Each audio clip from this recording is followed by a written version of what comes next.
Subscribe to Storylab for more stories. Now, let's begin this one. Chapter 1. The Foundation. Victor Kelly had killed 23 men in his 22 years with Delta Force. Each one had been necessary. Each one had been clean. But as he stood in the gymnasium watching his 13-year-old daughter Lauren execute a perfect Yurchenko vault, he felt something he hadn't experienced in enemy territory. Peace. "She's incredible," Paige whispered beside him, squeezing his hand. His wife's eyes glistened with pride as Lauren landed solidly, arms raised in triumph. The small crowd of parents applauded. Victor had retired 2 years ago after a mission in Yemen went sideways. Not because he'd failed, he never failed, but because he'd looked at a photo of Lauren on his phone while pinned down in a compound and realized he'd missed her entire childhood for a flag and a pension. He'd submitted his resignation the day he got home. Now he worked private security consulting, made it to every gymnastics meet, and actually knew his daughter. She was fierce, dedicated, pushing herself harder than any recruit he'd ever trained. Maybe too hard. "Victor," Paige said, her tone shifting. "She looks pale." He'd already noticed. Lauren stood with her teammates, but her usual post-routine glow was absent. She swayed slightly, then steadied herself against the beam. "I'm sure she's just tired," he said, but his instincts, honed by thousands of hours in hostile territory, screamed otherwise. Gerard Skinner, the gym's head coach, approached Lauren. 42, athletic build, with the kind of smile that charmed parents into trusting him with their children.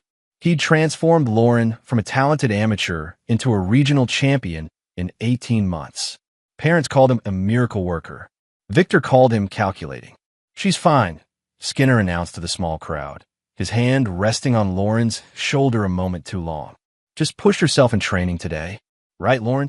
Lauren nodded, but Victor saw her hands trembling. The meet continued. Lauren competed on bars, beam, floor. Each routine was technically perfect, but something was off. Her movements were faster, more aggressive, almost manic. When she dismounted from bars, she stumbled. Lauren never stumbled. "I'm getting her," Victor said, already moving. "Mr. Kelly," Skinner intercepted him, that practice smile in place. "She needs to finish. This is regionals next month. She can't develop a pattern of quitting." "She's not quitting. She's done. With all respect, sir, you're not a gymnastics coach. I know what these girls can handle. And I know my daughter." Victor's voice dropped to the tone that had made Taliban commander surrender. "She's done." He reached Lauren as she bent over, hands on knees, gasping. Her skin was clammy, eyes unfocused.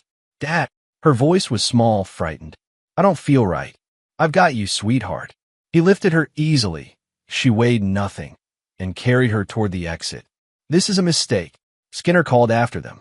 "You're teaching her to be weak." Victor didn't respond. Paige was already calling 911. In the parking lot, Lauren's body went rigid in his arms. Her eyes rolled back. She began seizing. "Stay with me, baby," Victor commanded, lowering her to the pavement, turning her on her side. Paige knelt beside them, phone pressed to her ear, describing symptoms to dispatch. The seizure lasted 47 seconds. Victor counted everyone. When the ambulance arrived, Lauren was conscious but confused. "What happened?" she kept asking. "Did I finish my routine?" "You were perfect," Victor told her, climbing into the ambulance. "You're always perfect." At St. Agnes Hospital, they ran tests. Blood work, neurological exams, CT scan. The doctor, a tired-looking woman named Agnes Spaulding, finally entered their curtained area in the ER with results. "We found something unusual," Dr. Spaulding said carefully. "Lauren's blood contains elevated levels of methylphenidate and a beta-2 agonist. Combined with her symptoms, I need to ask, has she been taking any medications we should know about?" "No," Paige said immediately. "Nothing." "Were those substances?" "Performance-enhancing drugs," Victor said flatly. "Stimulants, used by athletes to increase focus and lung capacity." Dr. Spaulding nodded grimly. "The levels in her system are dangerously high, much higher than any therapeutic dose. I have to ask, Lauren, did someone give you something? Pills, drinks, injections?" Lauren's eyes went wide with panic. No, I don't. I would never. We believe you, honey, Paige said quickly, though Victor saw the fear in his wife's eyes. But Victor was already thinking. Lauren's sudden improvement over 18 months. Her increased aggression in training. The way Skinner always had special energy drinks for his top performers. I need to make a call, he said, stepping outside. He didn't call anyone. He stood in the hospital corridor, hands clenched, breathing controlled. In Yemen, when the mission went bad, he had to wait 3 hours for extraction while enemy fighters combed the building below him. He'd stayed perfectly still, perfectly quiet, perfectly patient. He could be patient now. But Gerard Skinner had made a critical tactical error. He'd hurt Victor Kelly's daughter. There were no rules of engagement for that. Chapter 2. The Discovery. The police came at dawn. 2 detectives, a weary veteran named Kurt Hartman and his younger partner, Jake Gaines. They sat in the Kelly living room drinking coffee Paige had made, notebooks open. We take these allegations seriously, Detective Hartman said. But we need evidence. Right now, all we have is substances in Lauren's system. We need to establish how they got there. The coach, Victor said, Gerard Skinner. He's been giving her drinks, special training supplements, which he claims are legal protein shakes and vitamin mixes. Gaines interrupted, flipping through his notes. We questioned him yesterday. He seemed shocked by the allegations. Says he'd never jeopardize his athletes. Victor's jaw tightened. You believe him? We're investigating all possibilities, Hartman said diplomatically. But Mr. Kelly, we need to consider that Lauren might have obtained these substances herself. Teenage athletes face enormous pressure. My daughter is 13 years old. Victor's voice could have frozen nitrogen. She doesn't have access to pharmaceutical-grade stimulants. Someone gave them to her. The gym has cameras, Paige added, her hand finding Victor's. Can't you check those? The system malfunctioned 2 weeks ago, Gaines said. Being repaired. Convenient timing, I'll admit, but not proof of anything. After the detectives left, Victor sat at his kitchen table, staring at a photo of Lauren in her leotard, holding a trophy. Paige had gone to check on her. She was sleeping upstairs, under doctor's orders, to rest for at least a week. His phone buzzed. A text from an unknown number. Heard about your situation. Coffee? Victor smiled grimly. He knew that number. Owen Walls looked exactly like he had 20 years ago, just grayer. They met at a diner on the edge of town, away from curious eyes. Walls had been Victor's commanding officer for 12 years, the man who'd recruited him into Delta Force, the man who taught him that sometimes justice existed outside the courtroom. I made some calls, Walls said, sliding a folder across the table.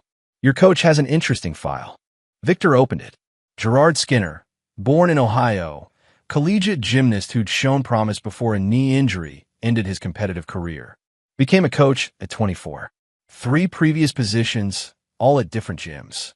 Each time, he'd left under mysterious circumstances. No charges, Victor noted. No charges, Walls confirmed. But complaints, always withdrawn before investigations concluded. Parents suddenly getting cold feet. Why? Because Gerard Skinner's uncle is Lewis Skinner, district attorney, and Lewis Skinner is very good at making problems disappear. Victor looked up sharply. The DA, 15 years in office, ambitious, rumored to have his eyes on the governor's mansion. He protects his family aggressively. 2 years ago, Gerard had a DUI that vanished from the records. Last year, a parent accused him of inappropriate conduct with her daughter. The complaint was withdrawn, and the family moved to another state. So he's been doing this for years. Suspected of it. Never proven. Walls leaned back. Victor, I know what you're thinking, but you're not in the field anymore. You can't go dark on this. He drugged my daughter. Then let the system work. The system is owned by his uncle. They sat in silence. Finally, Walls pushed another paper across the table. This is a list of girls who've trained under Gerard Skinner in the last 5 years. 18 names. I had a friend in family services pull some files quietly. 7 of those girls had emergency room visits for unexplained symptoms. For collapsed during competition. All cases were closed with no investigation. Victor's hands trembled as he read the names. 17 potential victims. just like Lauren. What are you going to do? Walls asked quietly. What I'm trained to do. Victor. He came for my daughter, Owen. In my house, in my life, he drugged my 13-year-old child to make himself look good as a coach. And his uncle makes sure he never faces consequences. Victor's voice was perfectly calm, which somehow made it more terrifying. I've ended insurgent cells, dismantled terrorist networks, eliminated targets in 12 countries. This is just another mission. This isn't Afghanistan. You'll go to prison. Only if they catch me. Victor stood. Thanks for the intel. Victor. Walls grabbed his arm. Think about Paige. Think about Lauren. They need you. Which is exactly why I'm doing this. Back home, Victor found Paige in Lauren's room. Their daughter was awake, pale but alert, scrolling through her phone. The team group chat, Lauren said softly. Coach Gerard posted that I'm taking a break for health reasons. He's saying I might not compete at regionals. You're not going back there, Victor said. But Dad, gymnastics is everything to me. I've worked so hard. And someone poisoned you to make you perform better. Victor sat on the edge of her bed. Lauren, honey, did Coach Gerard ever give you anything? Special drinks, pills, supplements? Lauren's eyes welled with tears. He gave all of us recovery shakes after hard training sessions. He said they'd help us bounce back faster. I thought it was normal. Did he tell you not to mention them to us? She nodded miserably. He said parents wouldn't understand the level of dedication required for elite athletics. That they'd think it was cheating, but it was just good sports science. Paige's hand flew to her mouth. Victor felt fury like molten iron in his chest. Other girls got them too? He asked carefully. All the top performers. Amber, Maxine, Tracy, maybe 10 of us? He called us his champion squad. Lauren looked terrified. Am I in trouble? No, sweetheart. You did nothing wrong. Victor kissed her forehead. Get some rest. In the hallway, Paige grabbed his arm. We need to tell the police. The police answer to the DA, who is Gerard's uncle. Then we go to the FBI, the media, someone, and Gerard denies everything, destroys evidence, and his uncle makes sure no charges stick. Meanwhile, Lauren's name is dragged through every news outlet in the state. Victor pulled his wife close. I have a better way. What way? He thought about Yemen, about the mission that had gone bad because someone had leaked their position. He'd spent 3 days tracking the leak, interrogating contacts, following breadcrumbs. When he'd found the source, a local police commander selling information to insurgents, Victor had given him a choice. Confess everything on camera or disappear. The commander had chosen confession. The tape had dismantled an entire corruption network. Trust me, Victor said to his wife. I'm going to fix this. Chapter 3, The Investigation. Victor spent 3 days conducting reconnaissance. He'd forgotten how much he'd missed the clarity of a mission. Not the killing, he'd never enjoyed that, but the planning, the preparation, the chess game of moving pieces into position. Gerard Skinner lived alone in an upscale apartment near the gym. No wife, no kids, no pets. His schedule was predictable. Gym from 6 a.m. to 9 p.m. most days. Dinner at the same 3 restaurants, home by 10:30. Twice a week, he met with his Uncle Louis at a private club downtown. Victor watched it all from a distance, taking notes, learning patterns. On the 4th day, he visited the gym. Gerard was coaching a group of younger girls, 8, 9 years old. Future champions, he called them. Mr. Kelly, Gerard's smile was warm, professional. I heard Lauren's feeling better. That's wonderful. Can we talk privately? They went to Gerard's office. Trophies lined the shelves, achievements of the girls he'd coached. Victor wondered how many had been drugged to earn them. I know what you've been doing, Victor said quietly. Gerard's smile didn't waver. I'm sorry. The performance-enhancing drugs. The recovery shakes. Lauren told me everything. For just a moment, something flickered in Gerard's eyes. Then the smile returned. Mr. Kelly, I understand you're upset about Lauren's medical episode. But I can assure you, anything she consumed here was completely legal. If she's claiming otherwise, well, teenage girls can be dramatic. She's 13, old enough to know better than to make accusations she can't prove. Gerard leaned back in his chair. I've built my reputation on integrity. Your daughter was lucky to train here. If you're unhappy, you're welcome to find another gym. I talked to the parents of other girls. Amber Hoover's mother remembers her daughter having seizures last year. Maxine O'Neill collapsed during regionals. Tracy Young. All regrettable accidents. Gerard interrupted. Sports are dangerous, Mr. Kelly. Sometimes athletes push too hard. It's tragic, but it's not my fault. 7 girls in 5 years. And none of their parents found anything wrong with my coaching. Gerard's smile turned cold. Because there wasn't anything to find. You're grieving, I understand. Your daughter had a medical emergency. But directing your anger at me won't change anything. Victor stood slowly. You're right. Anger won't change anything. I'm glad we could clear this up. But evidence will. Gerard's expression finally cracked. You won't find any evidence. And even if you did, who would you take it to? The police? They know me. The DA. He laughed. My Uncle Lewis has been cleaning up family messes for 42 years. You're nobody, Mr. Kelly. A retired soldier playing bodyguard for tech companies. You have no power here. We'll see. Let me make this simple. Gerard stood, all pretense of friendliness gone. Drop this. Take your daughter home. Find a new hobby. Because if you come after me, if you make any more accusations, my uncle will bury you in lawsuits until you have nothing. We'll take your house, your savings, everything. And your daughter's name will be so tarnished.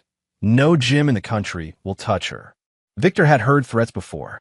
Taliban commanders promising to kill his family. Cartel bosses swearing revenge.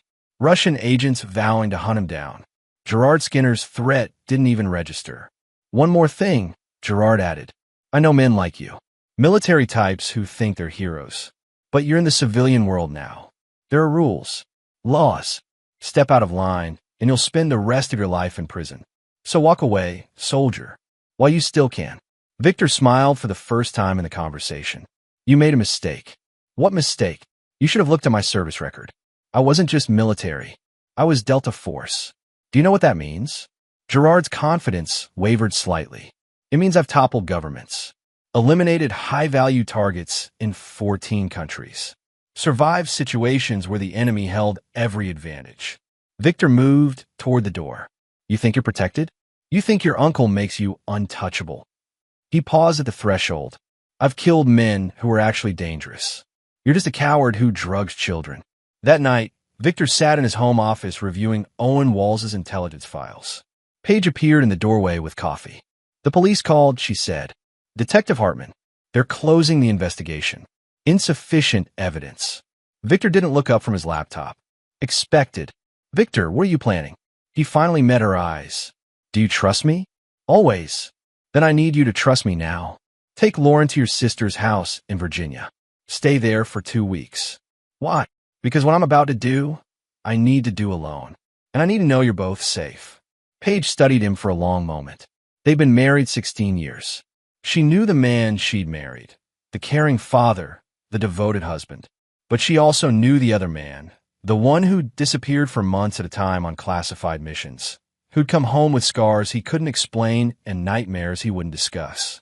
Promise me you won't do anything stupid, she said. I promise. He pulled her close. But I'm going to do something necessary. What's the difference? Stupid gets you caught. After Paige and Lauren left the next morning, Lauren confused and crying, Paige stone-faced and trusting. Victor activated the burner phone he'd purchased with cash. He made 3 calls. The first was to a former Delta colleague named Jason Moon, who now worked in private intelligence. I need surveillance equipment. Cameras, bugs, the good stuff. Untraceable. The second was to Ernie Moran, a Marine who'd left the service to become a private investigator. I need everything you can find on District Attorney Lewis Skinner. Financial records, property holdings, sealed cases. The third was to Henry Clements, a tech specialist who'd helped Delta Force crack encrypted terrorist communications. I need to get inside someone's computer system. His phone, too. Can you teach me? Why not just let me do it? Henry asked. Because if this goes wrong, I can't have anyone else's fingerprints on it. That bad. That necessary. By the end of the week, Victor had turned his home office into an operations center. Surveillance photos covered one wall. Financial documents covered another. Audio files from bugs planted in Gerard's apartment and office played on a loop. And slowly, methodically, Victor Kelly began to hunt. Chapter 4. The Pattern. The recordings were damning. Gerard Skinner was meticulous in public, but alone in his apartment, he was arrogant and careless. He talked to himself, made phone calls, kept detailed records on his laptop. Victor listened to 6 days of audio before he found gold. 23 girls over 8 years, Gerard was saying into his phone. That's a 96% improvement rate. Do you know what that means for my reputation? 3 national champions, 12 regionals, countless state titles. The person on the other end, Gerard called him Uncle Lou, responded. I know the risks, Gerard continued, but I'm careful. The dosages are small enough that symptoms present as overtraining or stress. Even if someone tests positive, it's your word against theirs. And your word wins. Victor saved the file, labeled it, moved on to the next recording. In another conversation 3 days later, Gerard discussed specifics. The Hoover girl collapsed because her mother gave her cold medicine. Combined with my supplements, it caused a reaction, but we handled it. Settlement. NDA, problem solved. Victor cross-referenced dates with his files. Amber Hoover's family had received $50,000 from a legal fund controlled by Lewis Skinner. They'd moved to Oregon 6 months later. The pattern was clear. Gerard drugged the girls. If something went wrong, Lewis covered it up. Money, threats, legal pressure, whatever worked. It had worked for years. But Victor needed more than audio files. He needed video. He needed Gerard's own words, undeniable and clear. On day 9 of surveillance, Jason Moon delivered a package containing micro cameras disguised as everyday objects. A pen, a wall clock, a phone charger. State-of-the-art equipment that could record in 4K with crystal clear audio. You didn't get these from me, Jason said. Get what? Jason grinned. Exactly. You need extraction protocols? Not this time. That confident, that prepared. The next challenge was placement. Gerard's apartment building had security, keypads, cameras. But Victor had breached Taliban compounds with heavier security. This was easy. He posed as a maintenance worker. Fake uniform, fake ID, real confidence. The building manager barely glanced at him as he signed in. 3rd floor, apartment 3C. The smoke detector needs inspection. Inside Gerard's apartment, Victor worked quickly. Camera in the living room clock. Bug in the bedroom phone charger. Keylogger on the laptop that would record every keystroke. He was in and out in 4 minutes. That night, from his operations center, Victor watched Gerard's apartment on 3 screens. He saw the coach arrive home at 11 p.m., pour a whiskey, open his laptop. And then Gerard made his second critical mistake. He opened a folder labeled Program Records. Victor watched as the coach scrolled through documents. Spreadsheets tracking each girl's performance improvements. Notes on dosage adjustments. Before and after photos. Competition results. It was all there, a complete confession hidden in Excel files. But more damning were the personal notes. Lauren Kelly responding extremely well to increased dosage. Aggression up 35%. Risk of parental suspicion increasing, but manageable. Father appears passive. Will continue protocol. Victor's hand clenched around his coffee mug hard enough to crack it. Passive. Gerard Skinner thought Victor Kelly was passive. He would learn differently. On day 12, Ernie Moran delivered his report on Lewis Skinner. The DA was clean, suspiciously clean. No offshore accounts, no questionable assets, nothing that would suggest corruption. That's the problem, Ernie explained. Nobody's this clean, which means he's very good at hiding it. Or someone else is doing the dirty work, Victor suggested. His wife, Ernie said, pulling out another file. Lois Skinner. She owns a property management company that handles Section 8 housing. Federal subsidies, government contracts, plenty of opportunities for creative accounting. And look at this. Every time Gerard had a problem, Lois's company made a payment to the victim's family. Consulting fees, property renovations, legal settlements. She's the money pipeline. And Lewis stays clean. Smart. Ernie looked uncomfortable. Victor, these people are connected. You're talking about taking down a DEA with 15 years in office. I'm talking about making sure he can't protect his nephew anymore. Even if you succeed, the fallout will be massive. You'll have enemies. Victor thought about Lauren's face when she'd asked if she was in trouble. About the 17 other girls whose names were on Owen Walls's list. About Gerard Skinner's smirk when he'd called Victor nobody. I've had enemies before, Victor said. They didn't survive either. The next evening, Victor broke into Gerard's gym after hours. No alarms. Gerard was too confident in his invincibility. The office was exactly as Victor remembered. Trophies, certificates, photos of smiling young athletes. He found the safe behind a wall panel.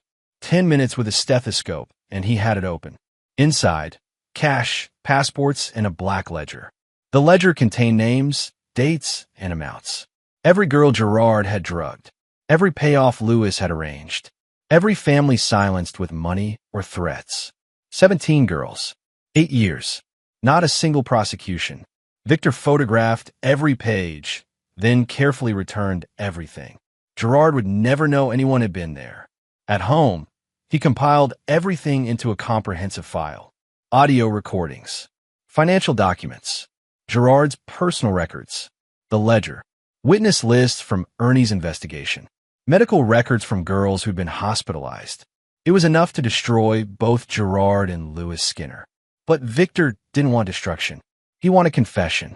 He wanted Gerard Skinner to admit everything on camera, in his own words. He wanted the coach to face the families he damaged. He wanted justice, not the kind that came from courtrooms where DAs controlled the narrative, but the kind that came from truth. And Victor knew exactly how to extract truth from unwilling subjects. Delta Force had taught him well. Chapter 5. The Preparation. Victor spent 3 days studying interrogation techniques he'd used overseas. Not torture. He'd never been that kind of soldier. But psychological pressure, strategic information release, making subjects understand their situation was hopeless. The key was environment.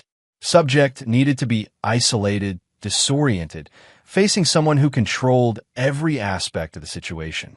Someone who couldn't be threatened, bribed, or reasoned with. Gerard's apartment was perfect. On a Tuesday night, Victor watched his surveillance screens as Gerard followed his usual routine. Gym until 9 p.m., dinner at Romano's Italian restaurant, home by 10:30. Predictable. Fatal. At 11 p.m., Gerard settled on his couch with his laptop. Victor watched him open the program records folder, reviewing notes on his current victims. The coach smiled at whatever he was reading. At 2:45 a.m., Gerard finally went to bed. At 3 a.m., Victor Kelly entered the apartment. He disabled the building's security cameras with a simple loop, footage from 2 nights ago playing on repeat. He'd bypassed Gerard's door lock with tools that left no marks. He moved through the dark apartment like a shadow. Gerard never heard him coming. Victor's hand clamped over the coach's mouth as he woke. Gerard's eyes flew open, panicked, disoriented. He tried to scream, tried to fight. Victor had expected both. "Don't," Victor said quietly. "I've killed men twice your size and half this time. Fighting just makes it hurt more." Gerard stopped struggling. His eyes focused, recognized Victor in the darkness. "Here's how this works," Victor continued. "I'm going to move my hand. You're going to stay quiet. If you scream, if you try to run, I'll make you regret it. Do you understand?" Gerard nodded frantically. Victor removed his hand. "Sit up." Slowly, the coach obeyed, trembling. He wore expensive pajamas, probably cost more than most parents paid for a month of gymnastics lessons. "What do you want?" Gerard whispered. "The truth." Victor pulled a chair over, sat facing the bed. "You drugged my daughter. You drugged 17 other girls. And your uncle helped you cover it up. I want you to admit it." "I don't know what you're talking about." Victor placed a folder on the bed. "These are transcripts of your phone conversations with Lewis Skinner, discussing dosages, victims, payoffs. I have audio recordings. I have your personal records. I have your ledger." Gerard's face went white. "I also have cameras in this apartment that have been recording you for 2 weeks. Every conversation, every document you viewed, everything." Victor leaned forward. "You call me passive, Gerard. Said I was nobody. You were wrong. You broke into my home." Gerard's voice shook. That's illegal. So, is drugging children? Let's compare prison sentences. My uncle will. Your uncle can't help you. Not anymore. Victor opened another file, showed Gerard financial documents. He's been using his wife's company to funnel hush money to victims' families. Federal crime. I've already sent these to the FBI. By morning, they'll have agents crawling through every transaction. It was a bluff. Victor hadn't contacted the FBI yet, but Gerard didn't know that. What do you want? Gerard asked again, this time with desperation. Confession. On camera. Every girl you drugged. Every family your uncle paid off. Everything. I'll go to prison. Yes. Then why would I confess? Victor smiled. Because if you don't, I'll make sure everyone knows what you did anyway. Your reputation, your career, your freedom, all gone. But you'll also live in fear. Because I'm Delta Force, Gerard. I've operated in 37 countries. I've eliminated targets that governments claimed were impossible to reach. And if you don't confess, if you try to run or hide, or let your uncle protect you. Victor's voice dropped to a whisper. I'll find you, wherever you go, however long it takes. And what I do to you won't be legal, won't be quick, and won't be pretty. Gerard was crying now, silent tears streaming down his face. Or, Victor continued, you confess. You face justice. You go to prison, yes, but you live. Your uncle faces corruption charges, but he lives too. You lose everything, but you don't lose your life. He stood. You have 12 hours to decide. 12 hours until what? Until I make the decision for you. Victor moved to the door, then paused. Oh, and Gerard? Don't call your uncle. Don't call a lawyer. Don't try to run. I'll know. Remember, I've been watching you for weeks. I know every move you make. He left Gerard sobbing in the darkness. Back in his operations center, Victor watched the surveillance screens. Gerard sat on his bed for 20 minutes, paralyzed. Then he reached for his phone. Victor had expected this. He'd installed software on Gerard's phone that routed all calls through his system. When Gerard dialed Lewis Skinner's number, Victor heard everything. Uncle Lou? It's Gerard. I need help. It's 3:30 in the morning. Lewis's voice was groggy, annoyed. This better be important. Victor Kelly was just here, in my apartment. He has everything, recordings, documents, the ledger. He wants me to confess or he'll. Slow down. What recordings? Gerard explained, words tumbling over each other. Victor listened with satisfaction as panic infected both men. He's bluffing, Lewis finally said. He can't have that much evidence. He showed me transcripts of our phone calls, Lou. He knows about the payoffs, the girls, everything. Silence. Then, did he say what he wants? A confession. On camera. He gave me 12 hours. Don't do it. Don't say anything. I'll handle this. How? He said he's sending everything to the FBI. He's not sending anything, Lewis snapped. He's trying to scare you. If he had real evidence, he'd have gone to the authorities already. This is intimidation. Probably illegal as hell. We can use this. You don't understand, Gerard's voice cracked. This isn't some angry parent. He's Delta Force. He broke into my apartment like it was nothing. He's been watching me for weeks. I don't care if he's Delta Force or Delta Airlines. He's one man, and I'm a district attorney. Lewis's voice turned cold, calculating. Here's what you do. Pack a bag. Go to the lake house. Stay there until I figure this out. Don't talk to anyone. Don't use your credit cards.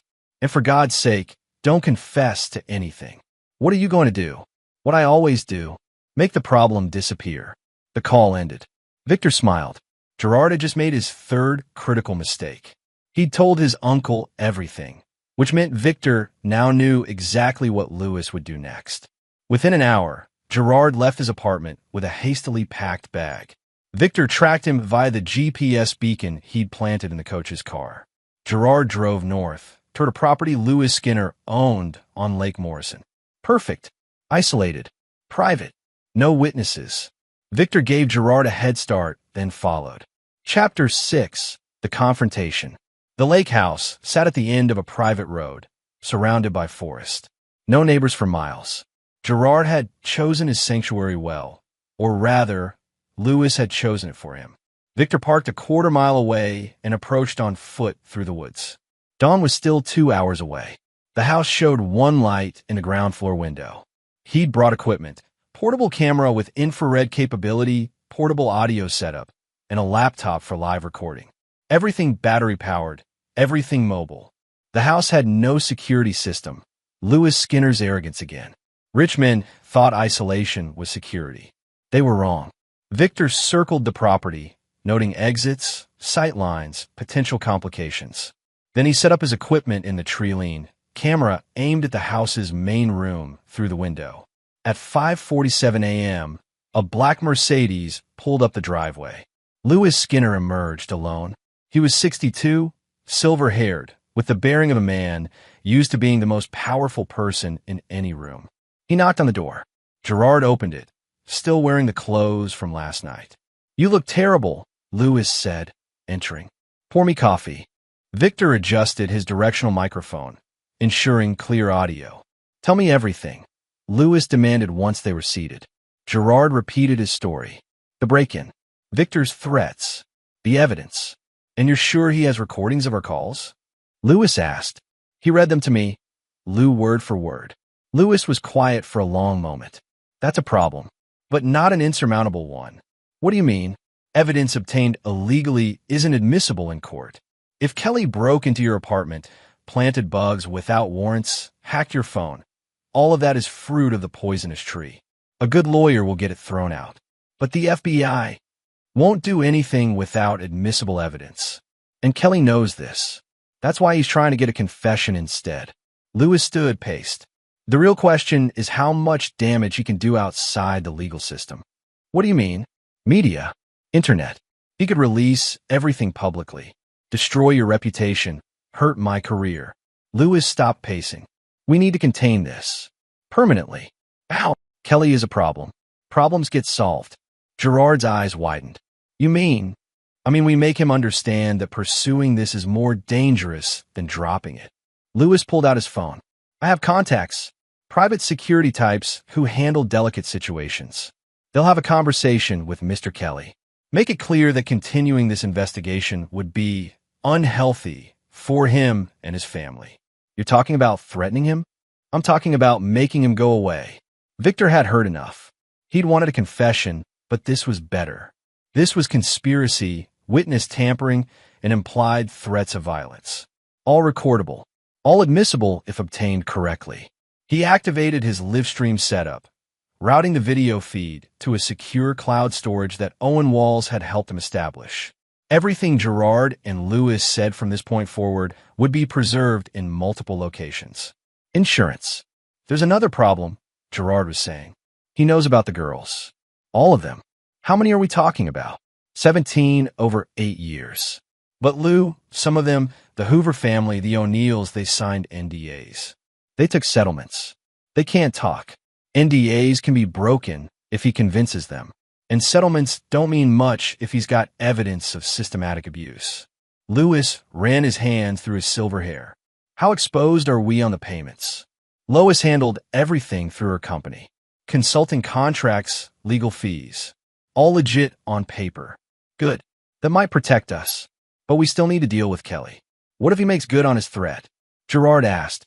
12 hours, he said. "That's..." He checked his watch. 7 hours from now. "He won't. He's bluffing." He didn't seem like he was bluffing. "Gerard." Lewis's voice turned paternal.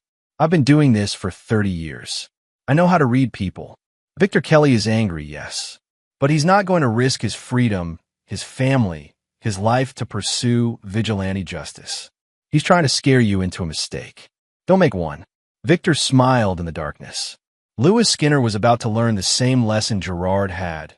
Never underestimate a Delta Force operator. At 7 a.m., Gerard's phone buzzed.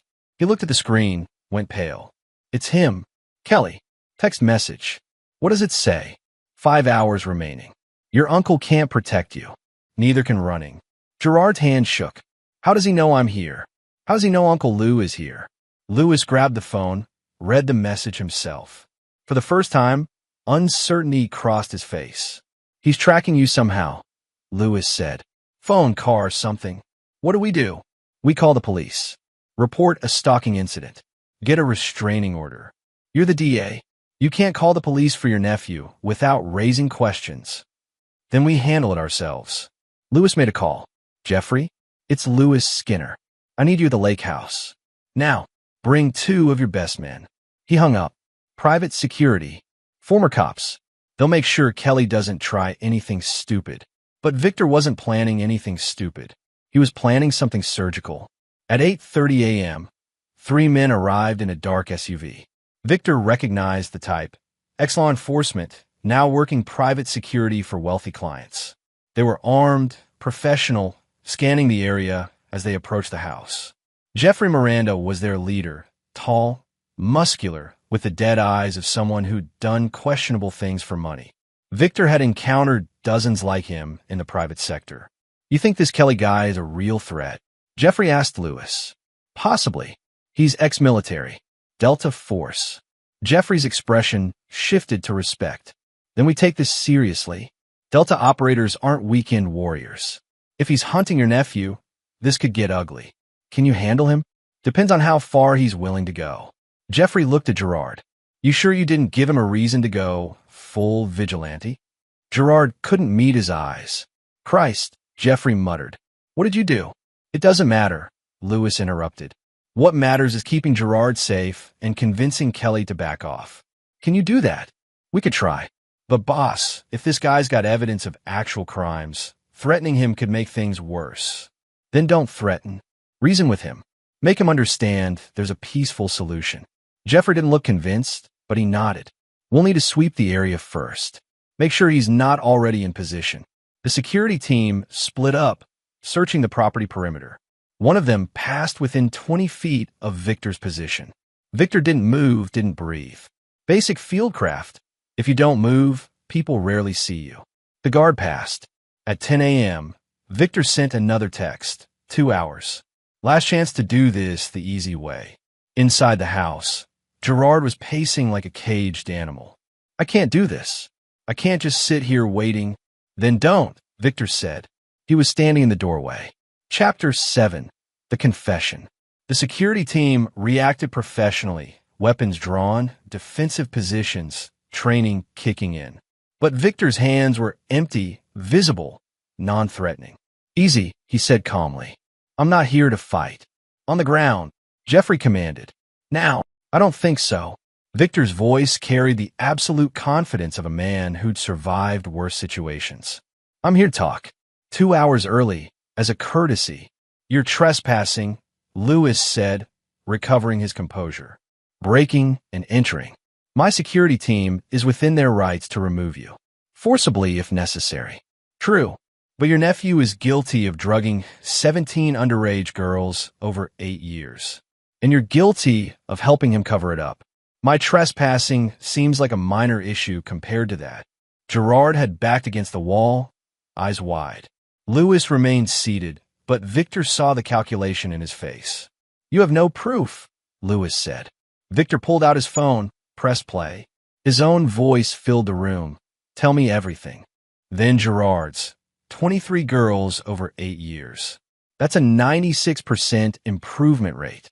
That's illegal wiretapping, Lewis said quickly. Inadmissible. Maybe, but not on YouTube. Victor smiled. I wonder how many views it would get. Local gymnastics coach admits to systematic doping. DA covers up nephew's crimes. Catchy headlines. You release that, you go to prison, Lewis countered. Maybe, but you both go with me. And I can live with that trade. Jeffrey kept his weapon trained on Victor, but looked uncomfortable. Boss, is this legit? Did your nephew drug kids? Stay out of this, Lewis snapped. Because if he did, I'm not taking a bullet for him. I have standards. Jeffrey, put the gun down, Victor said quietly. Nobody needs to get hurt. I'm not here for violence. I'm here for confession. Jeffrey hesitated, then lowered his weapon. His 2 team members followed suit. Smart, Victor said. Then to Lewis, here's the situation. I have 18 hours of surveillance footage from your nephew's apartment. I have transcripts of your phone calls. I have your wife's financial records showing payments to victims' families. And I have witnesses, 17 girls and their families who will testify once they know they're not alone. They signed NDAs, Lewis said. NDAs that are void if they were signed under duress or to cover up crimes. Any decent lawyer would shred them. Victor stepped into the room. You're done, Lewis. Your nephew is done. The only question is how ugly this gets. What do you want? I told your nephew already. Full confession. On camera. Names, dates, methods. Everything. In exchange for what? In exchange for me not burning both of your lives to the ground in the most public way possible. Lewis laughed bitterly. You want us to confess so we can go to prison? How is that a deal? The deal is you get to face legal justice instead of my justice. Victor's voice dropped to the tone that had made enemy combatants surrender. I've killed 23 men, Lewis. All enemies of my country. All sanctioned by the government. But I've also learned to kill outside those boundaries. No witnesses. No evidence. No body. The room went silent. I could make you both disappear, Victor continued. Nobody would find you. Nobody would question it. Coach on the run from accusations. DA protecting his nephew. Case closed. You let that sink in. Or you confess, face trial, and at least keep your lives. Not a great deal, but better than the alternative. Gerard was openly crying now. Uncle Lou, please. He means it. You didn't see his eyes. Shut up, Lewis hissed. Then to Victor, you're bluffing. Am I? Let me tell you about Mahmoud Hassan, Taliban commander. Killed 14 coalition soldiers. Hid in a village in Kandahar province that was politically untouchable. We couldn't bomb it without civilian casualties. So I went in alone. Spent 3 days getting close. Hassan thought he was safe. He wasn't. Victor smiled. They never found his body. Just a message I left saying he was dead. Nobody questioned it. Jeffrey and his team were backing toward the door now, clearly wanting no part of this. Or Ahmed Nazari, cartel enforcer in Mexico City, killed a DEA agent's family. Mexican government couldn't touch him, too well connected. So the DEA asked us. I made it look like a rival cartel hit. Nobody ever knew Americans were involved. You're confessing to murder, Lewis said, but his voice shook. I'm confessing to national security operations. Big difference. Point is, I know how to make problems disappear. And you're a problem. Victor pulled out a camera. So here's the final offer. Confess now, on this camera, and I hand everything over to federal prosecutors. You get trials, lawyers, appeals. Or refuse. And I solve this problem the way I've solved dozens of others. Gerard broke first. I'll do it. I'll confess. Just please. Gerard, no. Lewis stood. Don't say another. I can't. Gerard screamed. I can't do this anymore. I drugged those girls. I hurt them. And you covered it up because you cared more about your career than their lives. Lewis went rigid. You stupid. Sit down, Lewis, Victor commanded. Your nephew is confessing. You can join him or go down alone. Your choice. For a long moment, Lewis Skinner stood there, the weight of 15 years as district attorney warring with the reality of his situation. Finally, he sat. Turn on the camera, he said quietly. The confession took 47 minutes. Gerard spoke first, voice breaking, detailing every girl he drugged. Lauren Kelly, Amber Hoover, Maxine O'Neill, Tracy Young. 17 names, 17 stories, 17 betrayals. He explained his method. Performance-enhancing drugs mixed into recovery shakes. Doses calibrated to improve performance without causing obvious symptoms. He'd researched it for months before starting, learning from Soviet-era athletic programs that had perfected chemical enhancement. I wanted to be the best coach, Gerard said, tears streaming down his face. I wanted national champions. I wanted recognition. And it worked. My girls won everything. But some of them got sick. Some collapsed. I told myself it was worth it, that they'd thank me when they stood on podiums. But they wouldn't. They'd hate me, because I didn't make them champions. I poisoned them. Lewis's confession was harder to extract, but Victor was patient. He asked specific questions, guided the DA toward admissions. Eventually, Lewis described the cover-up, payments to families, pressure on investigators, sealed case files. How many complaints did you bury? Victor asked. 7. Over 5 years. And you never considered stopping Gerard? He's family. Lewis looked broken. You protect family. That's what you do. Not when family is hurting children. I know that now. When the confession ended, Victor saved the file and uploaded it to his secure cloud storage. Then he made a call. Owen, I'm sending you a file. Get it to the FBI. All of it. What about you? Walls asked. I'll be fine. Just make sure those girls get justice. He hung up and looked at Gerard and Lewis. You'll both turn yourselves in. Today, federal courthouse. Full cooperation. And if we don't, Lewis asked, then I release the video publicly and let the court of public opinion destroy what's left of your lives before federal prosecutors even get involved. Your choice. There was no choice. They both knew it. As Victor prepared to leave, Gerard spoke. Your daughter. Is she okay? Victor paused at the door. No thanks to you. But she will be. She's strong. Stronger than you ever were. I'm sorry, Gerard whispered. Tell that to a judge. Victor walked out of the lake house into morning sunlight. He'd been awake for 37 hours straight, running on adrenaline and purpose. Now exhaustion hit like a hammer. But he wasn't done. There was one more stop to make. Chapter 8, The Reckoning. The federal investigation moved quickly once Owen Walls delivered Victor's evidence package. FBI agents arrested Gerard Skinner and Lewis Skinner within 24 hours. The media erupted, headlines screaming about the gymnastics doping scandal, the DA's corruption, the conspiracy to silence victims. But Victor wasn't following the news. He was standing outside Lewis Skinner's house at 11 p.m., waiting for Lois Skinner. She'd been questioned by the FBI, but not arrested. Yet, her property management company was under audit, bank records subpoenaed, connections to her husband's corruption being methodically exposed. But Victor had learned something during his investigation that the FBI didn't know yet. Lois Skinner wasn't just complicit. She'd been the architect. He'd found it buried in Gerard's personal files, emails between Lois and Gerard dating back 9 years. She'd suggested the doping program. She'd researched the substances. She'd even provided initial funding, seeing Gerard's coaching success as an investment in the family's reputation. When Lewis had started covering up complaints, Lois had orchestrated the payoffs, using her company's accounts to launder the money. She'd pressured families, threatened them, destroyed evidence. She was the true puppet master. The front door opened. Lois Skinner, 60 years old, gray-haired, wearing a business suit even at 11 p.m., walked to her car. Victor stepped out of the shadows. Mrs. Skinner. She spun, hand reaching for her purse.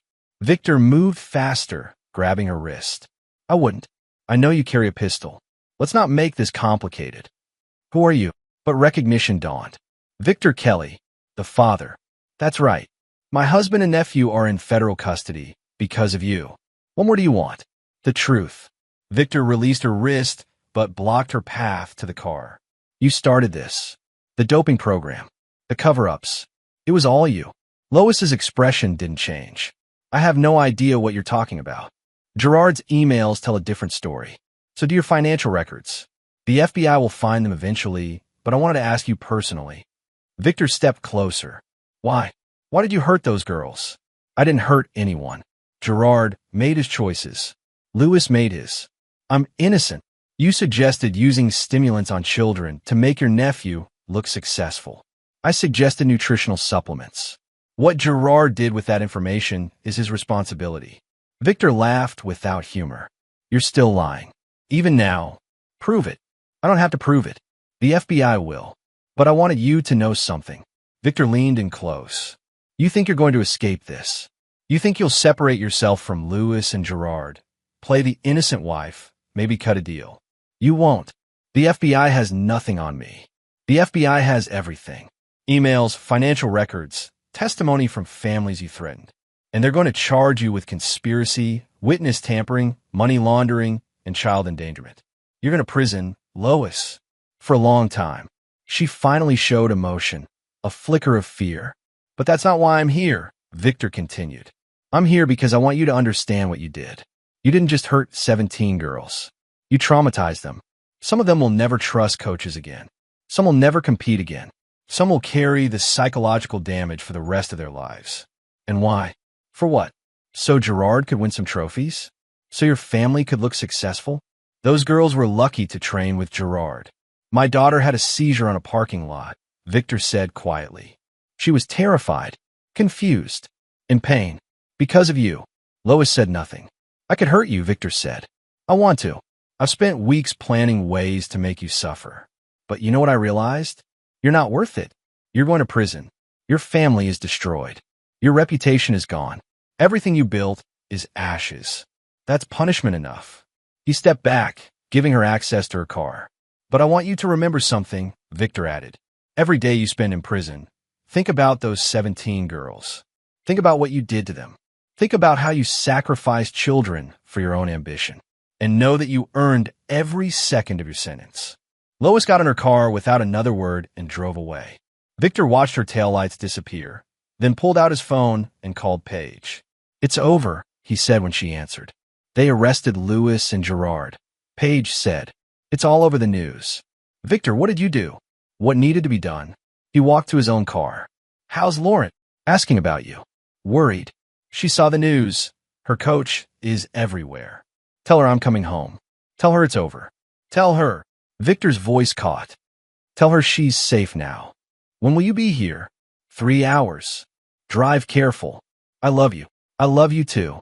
2 weeks later, Victor sat in the FBI field office in downtown Charlotte, giving his official statement.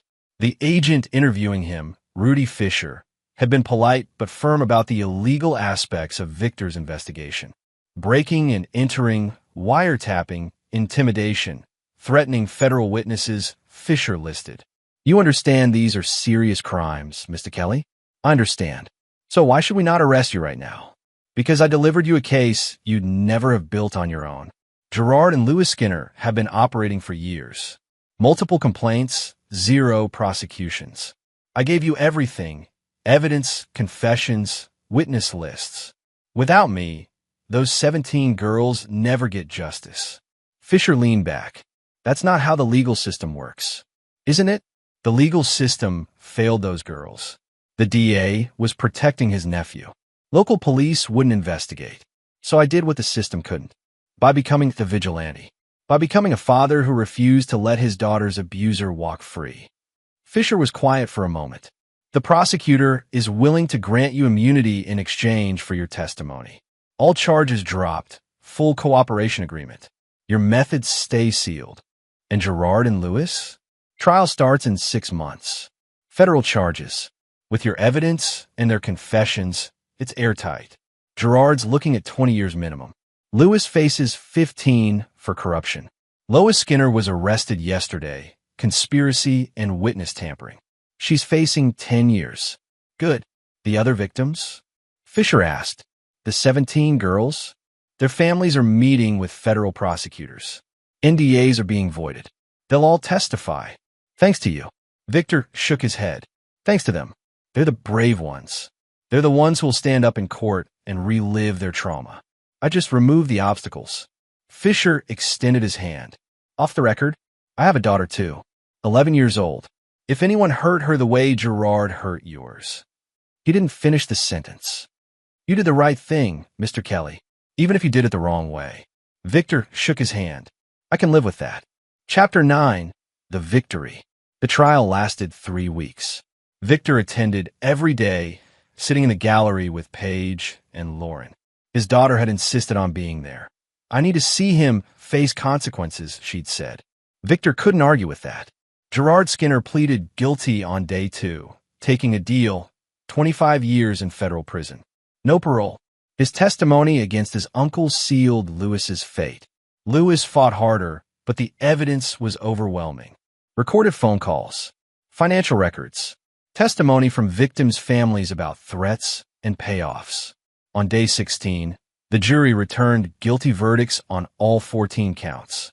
The judge, an older woman named Maxine O'Neill's grandmother, who'd recused herself from presiding but attended as a spectator, wept when the verdict was read. Sentencing came 2 weeks later. Gerard got 25 years, as agreed. Lewis got 20 years. Lois got 12 years.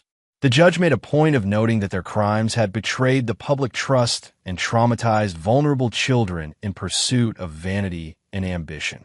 Outside the courthouse, reporters swarmed Victor. He'd become a minor celebrity, the Delta Force father who'd taken down a corrupt DA. Some called him a hero. Others called him a dangerous vigilante. He ignored both. "Mr. Kelly," a reporter shouted, "do you regret your methods?" "I regret that my methods were necessary," Victor answered.